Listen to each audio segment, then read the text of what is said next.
Hi, and welcome to this training on how to get started creating video content using just your mobile phone. At the end of this session, you'll understand three things. Firstly, how to hold the phone to create the best types of videos depending on where you intend to upload them to. Secondly, you'll know the 10 best filming practices to get you started so that you look and sound great when on video. And thirdly, you'll understand how to quickly come up with multiple ideas that you can create video content around. I'll also give you some advice on how to upload your videos once you've shot them as well. So let's get started. Firstly, let's go over how to hold the phone, and there are two ways of doing so. The first is to hold it portrait, and this is great for videos that you intend to post straight away after you film them, particularly to platforms like Instagram TV or Facebook Stories where vertical video is required. For everything else, however, I recommend you shoot in landscape, particularly if your videos are then going to be edited once they've been done.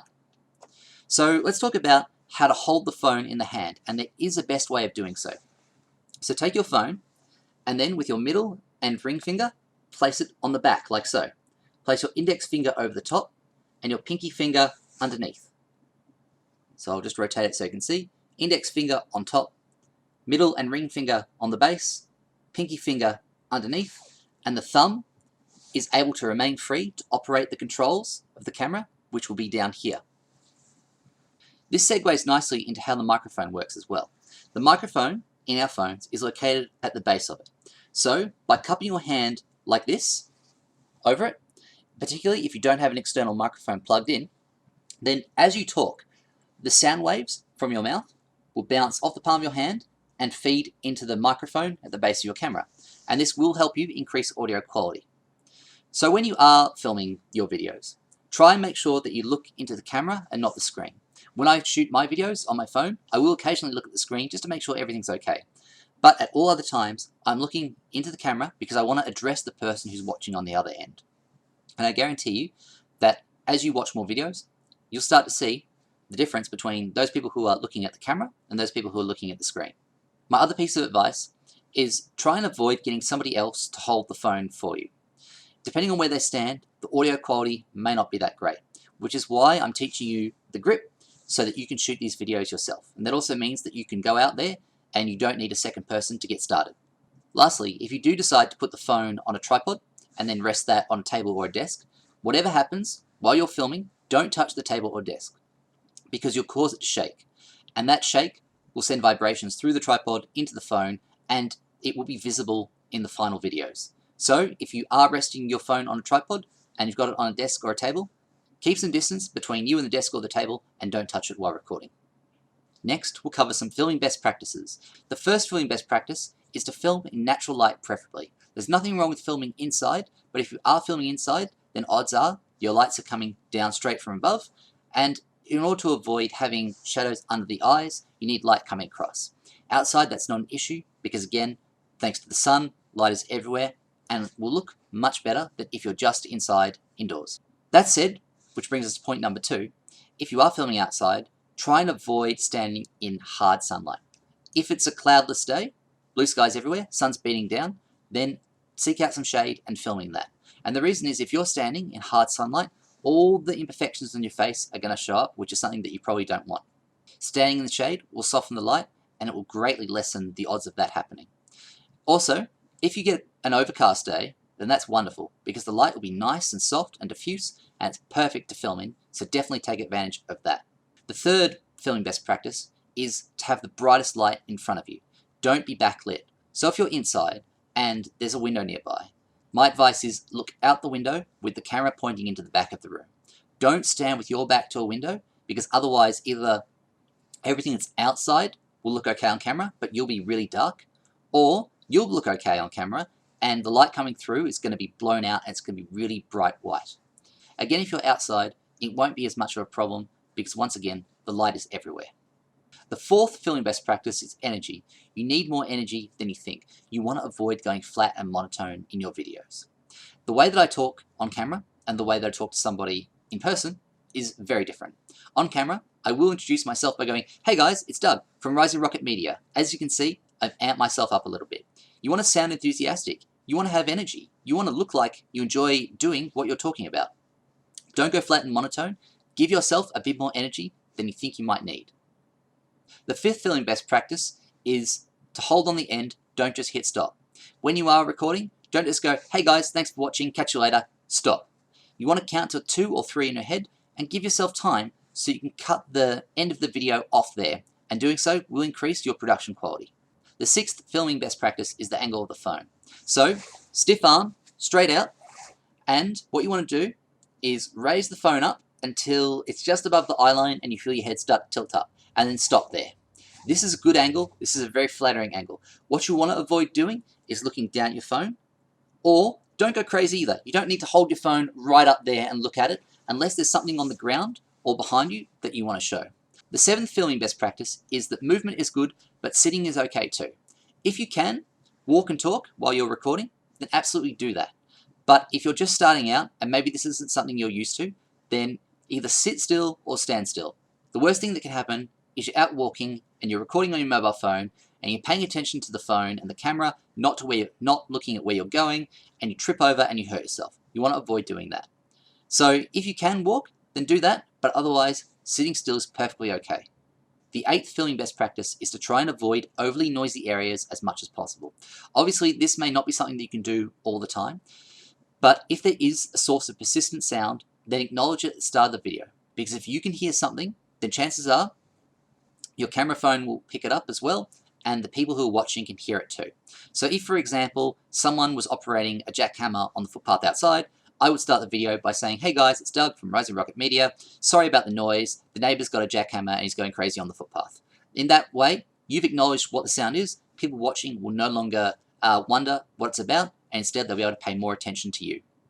The 9th filming best practice is to improve audio quality, and I recommend doing this by using a little clip-on mic called the Smart Lav Plus from Rode. This is a little lav mic that, as you can see, will clip on to a piece of clothing and then plugs into your phone. If you have an iPhone, then you'll need an adapter to be able to do so. A little mic like this goes a long way to improving the production quality by absolutely improving the audio quality. Generally, they retail for between $70 to $90, and they're well worth the investment. The 10th filming best practice is if you want to reduce yourself saying simply breathe through your nose, and it will help cut it down. I really recommend giving it a shot next time you feel an coming along. Now let's talk about the content of the video. And there's a mantra that I use with my clients, which is document, don't create. We're not trying to create Nike level style productions with our mobile phones. Instead, it's simply about using the power of video to keep putting content out there and keep things ticking over and keep connecting with people. There are 5 prompts that I suggest that people can use to get started coming up with ideas that they can create videos around. The first prompt is, what appointments do you have coming up? So is there an interesting webinar that you're looking forward to? Or are you meeting with someone in your calendar that's of interest and you could talk about them? The second prompt is, what projects are you currently working on? And these could be internal projects that you're doing for your business, or you could talk about a project that you're doing with one of your clients that will help them get the results that they're looking to achieve. The third prompt is, what events or announcements do you have coming up? So think about any events you're running and how you're currently promoting them. Or if you've got some announcements that are in the works, maybe you create a video talking about those instead of just uploading a simple text post. The fourth prompt is, what problems are you currently working on, or what solutions have you come up with? And this can be a great one because it's unlikely that any client will have one problem that nobody else will ever experience. So if you could talk about how you help them solve and overcome an issue that they were having, then you can give value to other clients who may be experiencing the same thing. And the fifth prompt is, who have you met with, or who can you feature? So perhaps you've met with someone of note and you can talk about them, or better yet, feature them in the video as well. Or maybe you can talk about a client of yours and you can discuss the problems they're having, the challenges they faced, and then how you were able to help them overcome them. If you're really stuck though, then consider this. What's one piece of information or advice from these meetings, from these projects, or these solutions that you can share with everyone? You can still give your viewers value that way. So maybe take a few seconds now to think about those 5 prompts, and no doubt you'll realize you already have ideas and things that you can create video content around already. When you are creating these videos, then I really recommend that you look at keeping them under 2 minutes in length. Unless you want to upload them to Instagram, not Instagram TV, but Instagram itself, then they need to be 60 seconds in length. That said, don't force a video. Let it be as long as it needs to be. Let it be natural. If your video is only 30 seconds long, that's fine. If it's 60 seconds, a minute and a half, That's okay as well. You don't need to pad it out to be 2 to 3 minutes. Let it be whatever it needs to be to sound great. I also recommend though that you do hold your phone in your arm, because your arm will get tired and it will force you to shorten your videos down too. So always think about what you want to say before you say it. You can dot point your ideas if that helps you, but generally I don't advise a full script. When I'm doing my videos, I dot point down the 2 or 3 key points that I want to hit, but I never script anything out. There are also teleprompter apps out there as well, but my advice is don't use them. They'll force you to look at the screen, not at the camera. So, dot pointing ideas though, perfectly fine. And if that helps you, then go for it. I also recommend that if you're starting out, allow yourself about 30 minutes to do a video. This will give you time to do some retakes if you make some stumbles that need correcting. You'll also find that as you do more videos and you become used to it and become more comfortable being on camera, that the time it takes you to record a video will come down as well. I also recommend that you don't cram all your video shooting into a single day, particularly if you want to release regular content. Lastly, don't pressure yourself to be perfect. If you've never done any video before, then you have to start somewhere. The only way to get better though is to just keep turning on that camera, keep talking into it, and keep making video content. And you'll find that you will get more comfortable with it over time. Now let's talk about the posting of these videos. These videos are intended for social media platforms like Facebook, Instagram, Twitter, LinkedIn. You can also upload them to YouTube as well, which is something that I recommend you consider doing. If you're not familiar with how to upload these videos to those sorts of platforms, then there are some tutorials on my website, risingrocketmedia.com/tutorials, that will go over how to upload your video content to those sorts of platforms. So congratulations, you've reached the end of this video, and I hope that you feel you've learned a lot. Remember, knowledge is nice, but action is power, and I have a challenge for you. Once you've finished watching this video, then, depending on what time of day it is, either by the end of today or end of tomorrow, shoot your first video and upload it. It doesn't need to be 3 minutes long. It can be 30 seconds long. It can be a minute long. It could be less than 30 seconds long if you wanted to. But pull out your phone, turn that camera on, and start recording. And also, feel free to tag me in your videos too, Rising Rocket Media. I'd love to see what you guys are creating. I wish you luck, and I'm looking forward to seeing what you can create.